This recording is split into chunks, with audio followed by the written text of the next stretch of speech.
57년 전이었습니다. 북한 무장공비의 청와대 습격 사건 다들 기억하시죠? 박정희 전 대통령을 암살하기 위해서 31명의 북한 무장공비가 청와대 습격 작전에 나섰던 사건이었는데 유일한 생존자였던 북한 무장공비 출신 김신조 목사가 어제 새벽에 별세했습니다. 자, 당시 나라를 뒤집어 놓았던 진짜 엄청난 사건이었는데 당시 뉴스부터 먼저 챙겨보겠습니다. 1월 21일 밤 10시경 북한군의 무장 간첩단이 어둠을 타고 감히 서울까지 와서 난동을 부렸습니다. 일당 31명. 최교식 종로경찰서장은 이들 살인마의 광란을 6탄으로 저지하고 장렬히 산화했습니다. 무장 간첩들은 차례차례 거꾸러졌습니다. 심리학자 김일성 괴수의 졸개가 돼서 자유대 간의 주요 인물과 시설을 공격 파괴할 목적으로 휴전선을 넘어왔던 괴한들의 시체가 여기 이렇게 나다빠져 있습니다. 생포된 무장간첩 김신조가 죽은 일당들을 하나하나 확인했습니다. 자, 이 북한 무장공비로 내려왔던 김신조 목사, 남한에서는 목회자로 또 제2의 인생을 살아서 화제가 되기도 했던 인물인데 어제 새벽에 별세했다고 소식이 좀 전해졌더라고요. 맞습니다. 어제 새벽에 별세했고요. 향년 83세입니다. 북한 무장공비로 청와대를 습격을 했다가 귀순한 김신조 목사는요. 최근 건강이 악화하면서 자택에서 요양 생활을 이어오고 있었습니다. 근데 건강을 회복하지 못하고 별세한 것으로 알려지고 있고요. 네. 김신조 목사의 경우에는 1942년 함경북도 청진에서 출생을 했고 당시 기계공으로 일하다가 입대를 한 것으로 알려졌습니다. 김신조라는 이름만 들으면 이 말이 가장 먼저 떠오르죠. 박정희 대통령의 목을 따라왔다. 당시 나이가 27살이었습니다. 생포 직후 청년 무장공비 입에서 나온 이 말, 국민을 크게 놀래켰습니다. 직접 들려드리겠습니다. 그 31명은 이번에 어떠한 임무를 가지고 내려오는 사람들이에요. 기본 청와대를 중심으로 해가지고 청와대 내부에는 박정희 대통령을 따를 거하고 그다음에 간부들을 통솔하면서 임무를 받았습니다. 자동무기 31종하고 그다음에 권총 31종하고 수류탄은 4개 피하고 다시 돌아가는 방법은 어떤 방법을 한 거예요?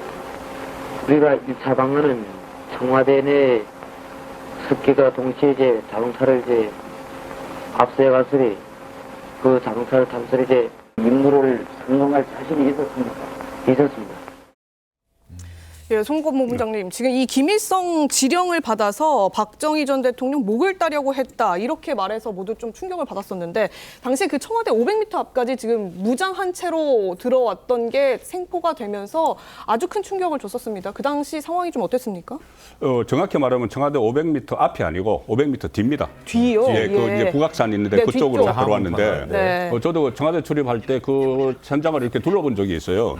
그래 그 소나무 같은데 그때 당시에 이제 총을 쏴서 총알 박힌 자국들이 지금 있습니다. 그대로 그 표시를 해놨어요. 네. 그러니까 바로 뒤에까지 들어갔으니까 굉장히 위험한 상황이었죠. 그렇죠. 그런데 마침 그 민간인들과 접촉이 있어서 나중에 민간인들이 이제 신고를 해서 경찰이 출동을 했고 그 과정에서 다 전사하고 김신조 씨만 생포가 됐고 나머지 한 명은 아마 북한으로 돌아갔을 거예요. 예. 그런 상황이었는데 저희들이 제가 초등학교, 중학교 때 계속 121 사태 이렇게 불렀어요. 1월 21일 날 저 사태가 나서 121 사태에서 방공 교육이 굉장히 강화됐죠. 그때 이후로. 맞습니다. 그리고 그때 우리 사회가 많이 변했습니다. 저 이후에 일종의 그러니까 그 군의 그 복무 그 기간도 늘어나고. 그리고 주민등록증이 그 직후에 새로 생겼어요. 그런 일에 많은 변화를 줬는데 어쨌든 그때 가장 충격적이었던 게 기자가 물어본 겁니다. 기자가 물어봤는데 박정희 대통령 뭐 이렇게 하러 왔다.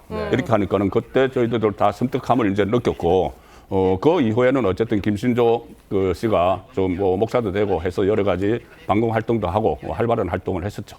근데 이 김신조 씨가 무장공비잖아요. 대대적으로 검거가 됐는데 2년 만에 사실 지령을 받고 지금 들어왔던 김신조 부대였는데 사실 엄청난 훈련을 했다고 합니다. 시속 10km의 속도로 산악 질주를 하고 다녔다. 그래서 나흘 만에 자하문 근처까지 도착했다. 이 자하문이라는 게 영화 기생충 촬영 장소이기도 해서 많은 사람들에게 친숙한 곳이기도 한데 그곳 아까 송국은 본부장 말씀해 주셨던 대로 청와대 바로 뒤 500m까지 접근을 했던 겁니다. 지금 보시는 지도 그대로인데요.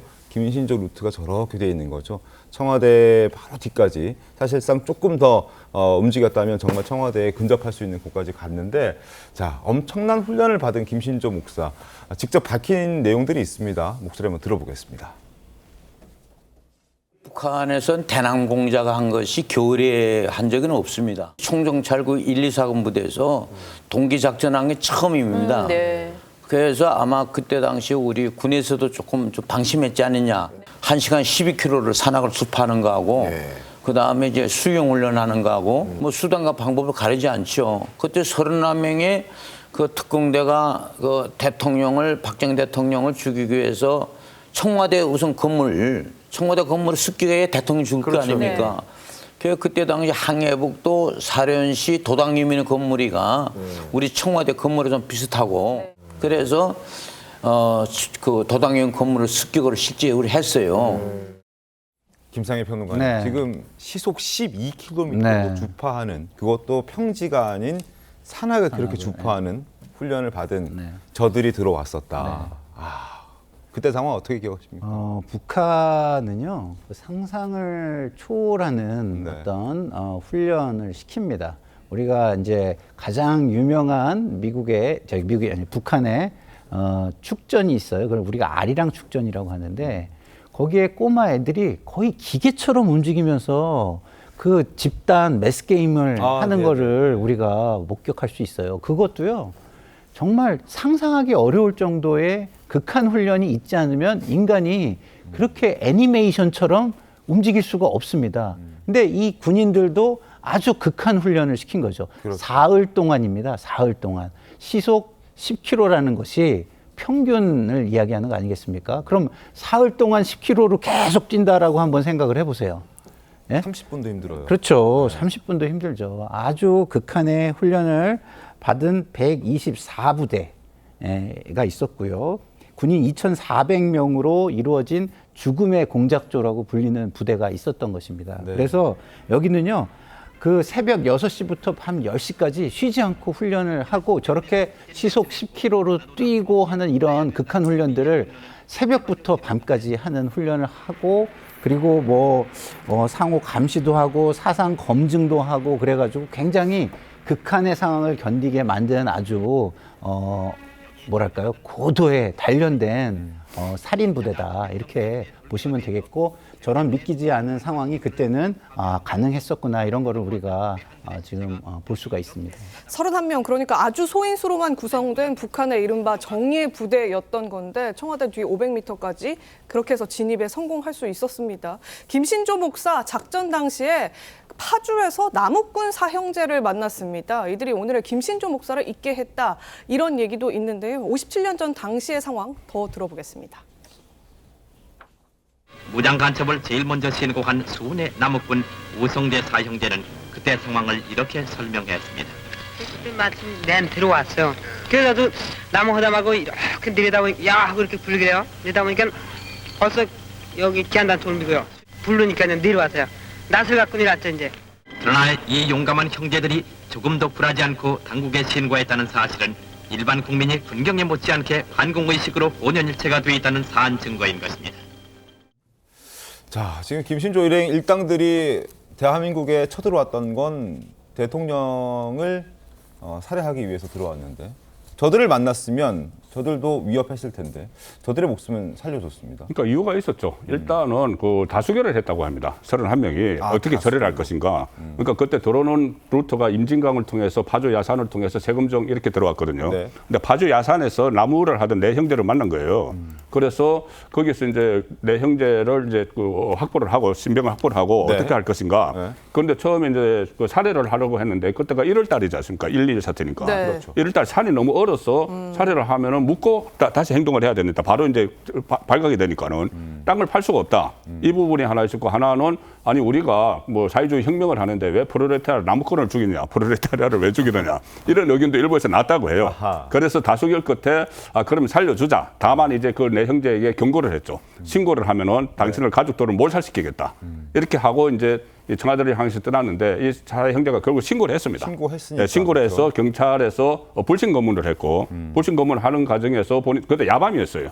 야밤에 이제 본인들이 불신 고문에 걸리니까 본인들이 특수부대 소속이고 한국의 특수부대 소속이고 저 특수훈련을 마치고 돌아가는 길이다 했는데 그때 이제 경찰에서 그걸 믿지 않고 다시 검문을 하는 과정에서 총격전이 일어났던 거죠.